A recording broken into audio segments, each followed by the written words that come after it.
And yeah, last one for beginner advice is play to learn, don't play to win in friendlies, especially early on. Don't try to win friendlies.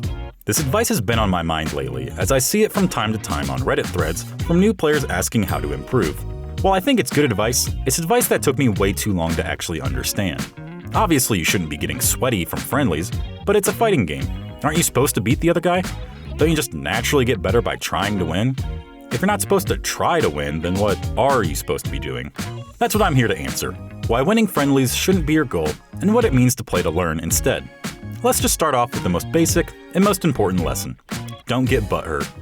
I mean, like, I can play Falco right now, but like, I'm okay with losing. A big thing is a lot of people do not like losing, and it's like, dude, friendlies should be the place where you shouldn't care about winning or losing in friendlies. Like, I can lose all day and still feel like I had a good day.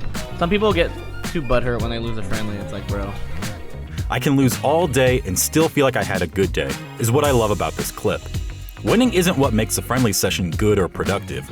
If you're really trying to get the most out of casual games, a productive session means seeing what works in your play, what doesn't work, what could be cleaned up, etc.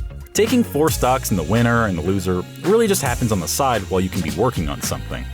Pretty much, recognizing what you could be doing better, consciously working on it, and not be so concerned whether you've won a friendly or not.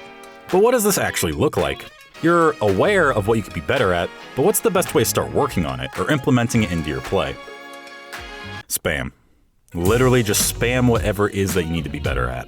Just do whatever you're working on, even when you're 99% sure it's not going to work or you're going to get hit out of it, do it anyway. It's going to 1, teach you about where it does and doesn't work, and 2, get you practiced in executing it. There's plenty of people that they're in certain situations in friendlies and then they want to do a certain thing, but they hesitate because they're scared they're going to lose a stock. But that's not how you learn. Just do it in friendlies. Either it works and you learn something, or you learn that it doesn't work and then you don't do it in tournament. But if you don't do it in friendlies either because you're scared of losing, you're not going to progress at all. It's not even styling. Just figure out if it works, and if it doesn't, that's information gained. And if it does, then that's a new tool gained. When I started learning how to use crouch cancel, I'd often just run up and hold down against opponents to try to force a CC situation to come up. It's also important to note, though, that the only character I really got to practice against around this time was Peach. Do you know what it's like trying to learn crouch cancel against Peach? Drats. Oh, right there. Okay, that's where that works. That's where the crouch canceling works. Write that down. Same thing for when I was first learning weak knee edge guards against Spaceys. God damn it. Fuck. That's pretty good, right? Is it fun getting down smash or gimped? Not necessarily. If you're experimenting with new options, you're probably going to spend way more time finding out where it doesn't work than where it does. But that's okay. That's why it's so important to disregard winning or losing friendlies. Last thing I'll talk about on this topic is this clip from PPMD on playing people of all skill level.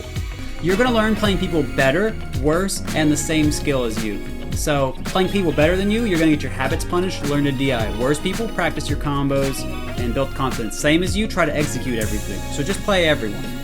There's something to learn from everyone. Okay, let's break this down a bit and see how it relates to what we previously talked about. Playing better players implies you're on the receiving end of combos and getting whooped. When playing better players, it can feel like an effort just to stay alive, let alone get your own combos started. Let's just drop trying to keep up with their offense and focus on staying alive, period. I'm not going to stress out about doing my own 0 to deaths. My main concern is just not getting swagged on and ending up in this motherfucker's weekly highlights. This is where not worrying about taking friendlies really helps. Since you might not take many games, why not make your goal escaping a certain combo, or getting out of shield pressure? Players worse than you means you've actually got some room to breathe now, and we can practice offense much more easily. Let's say you're a Fox playing a worse Falcon. You know you can just do meh approaches and eventually just kill with run-up up smash. You can take a lot of friendlies this way, but that doesn't really practice much, might get you used to a worse neutral, and is just boring. Now, let's say you know you need to work on shine out of shield though. Here's a good place to run up, shield, and see if you can shine out of shield. Maybe you'll get hit out of it, maybe it won't work, or you'll mess it up, but that doesn't matter, it's a friendly. Similar skill is just a combination of the previous two, and is about balancing everything. You can test yourself to execute those punishes you do on worse players, while maintaining the defense you learned from playing the better ones. Whether you're a player getting beaten up a bunch, or significantly better than everyone in your region, you can still leverage friendlies with most people to be useful. Hopefully, this video gave you some ideas about friendlies, and maybe how you can get a little bit more out of them. Again, these are just my thoughts on using friendlies, and I'm sure there are much better methods out there. Didn't like what I said? Okay, alright, well hey, there's a comment section down there, buddy. I mean, how about you stop being, so passive-aggressive and maybe actually say something? Gosh. If you did like the video, consider leaving a like or subscribing, because it helps me out a lot. You can expect another video at the end of the month, and until next time, thanks for watching.